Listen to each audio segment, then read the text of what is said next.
Bonjour, je vous retrouve une nouvelle fois donc pour un nouveau bilan. Alors, la caméra elle est peut-être un petit peu de travers, je la remets comme ça, excusez-moi. Voilà. Donc après le bilan sur l'expatriation en Thaïlande, je voulais faire un rapide bilan sur mon union, parce que ça intéresse les gens, donc avec une femme thaïlandaise. Ça fait donc 6 ans qu'on se connaît. Alors quoi dire content d'avoir toujours dans le positif, donc content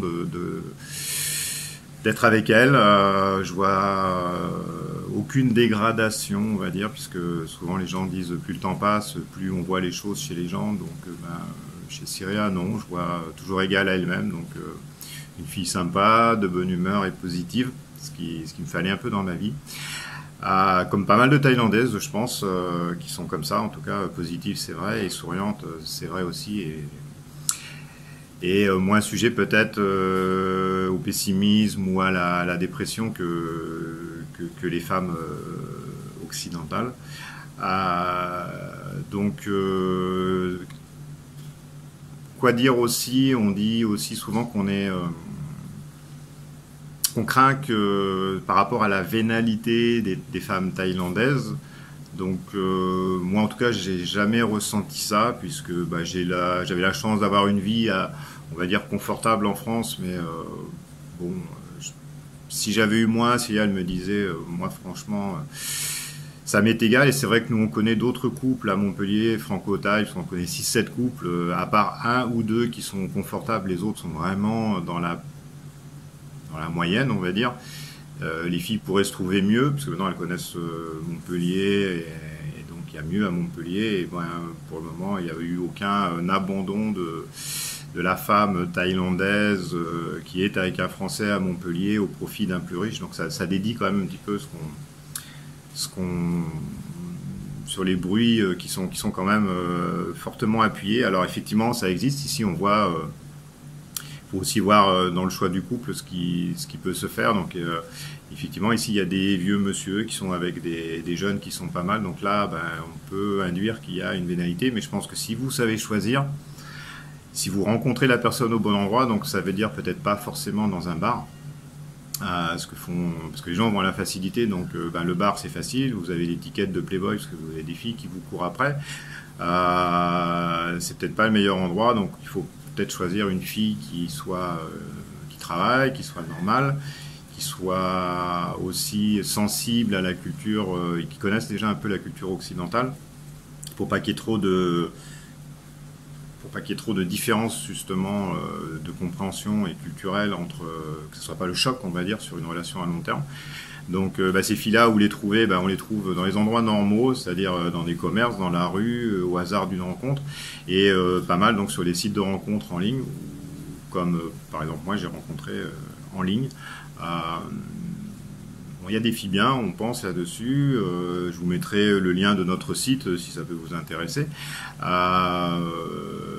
Voilà, il y a des applications aussi, comme tout le monde connaît Tinder. C'est peut-être pas la meilleure pour connaître parce que c'est souvent des rencontres un peu éphémères, et puis surtout il y a toujours concurrence, je pense plus de garçons que de femmes là-dessus, même en Asie, et donc du coup un peu plus dur pour rencontrer parce que les meilleurs sont peut-être très très sollicités.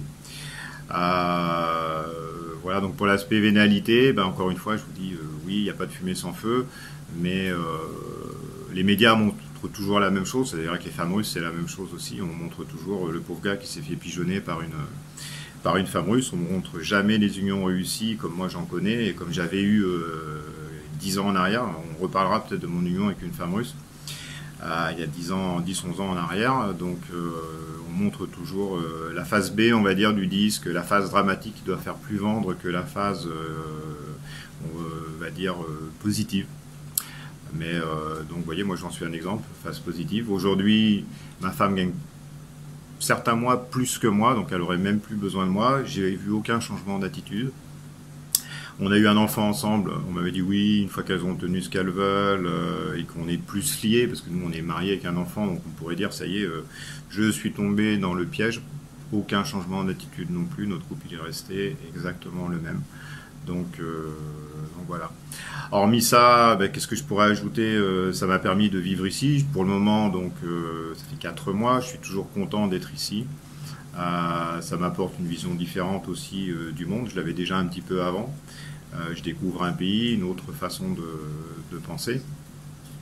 Socialement, je pense aussi que c'est plus riche puisque moi j'aime pas trop les gens qui naissent enfin j'aime pas trop. Je trouve ça un peu bizarre ou navrant de naître et mourir dans la même ville ou le même village sans avoir découvert autre chose. Je trouve que c'est pas tellement une preuve d'ouverture d'esprit.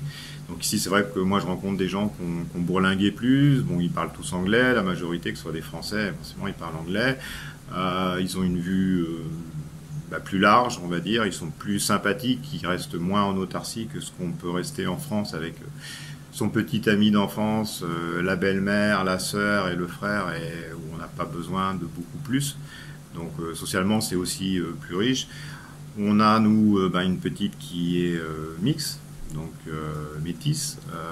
Je trouve que c'est intéressant aussi. Elle aura la double culture, culture de papa, culture de maman, la double langue aussi, donc le français, le thaï. Ici, c'est international, elle va dans une école internationale, donc elle parlera anglais, peut-être un additif de chinois aussi, c'est la langue un peu du futur. Donc voilà, pas mal de positifs. Maintenant, effectivement, moi je vis en Thaïlande, donc la barrière de la langue que Syria pouvait avoir avant s'estompe, puisque elle est dans son pays. Et moi, effectivement, qui parle pas thaï, j'essaye, c'est compliqué, c'est vrai. On va dire moi, en tant que, ils appellent ça des pharynques ici, des étrangers. Quand je m'exprime pas en thaïlandais, je suis pas pris pour un imbécile. Alors que ce que je disais, c'est vrai que Syria en France, quand elle parlait mal français, elle pouvait être prise pour une idiote, encore une fois, par des gens qui ne savent pas dire 10 mots d'anglais, ce qui nous prêtait un peu à sourire. Donc voilà, on a un statut ici qui est moins dégradant que peut-être Syria pouvait ressentir en France à ne pas parler un français convenable, même si c'était déjà, je trouve, très très bien pour une thaïlandaise, puisque c'est une langue qui est difficile à apprendre pour eux. La langue française est difficile. Et je pense que c'est quasi aussi difficile pour eux d'apprendre le français que pour nous d'apprendre le thaïlandais. Voilà, donc si vous avez des questions après ce petit bilan ou des commentaires, on est toujours ouvert à les recevoir. Et puis j'enchaînerai avec d'autres vidéos, avec des sujets, ou si vous voulez que j'aborde des sujets sur les rencontres internationales ou sur la Thaïlande, je reste ouvert à vos suggestions. Voilà, à bientôt, au revoir.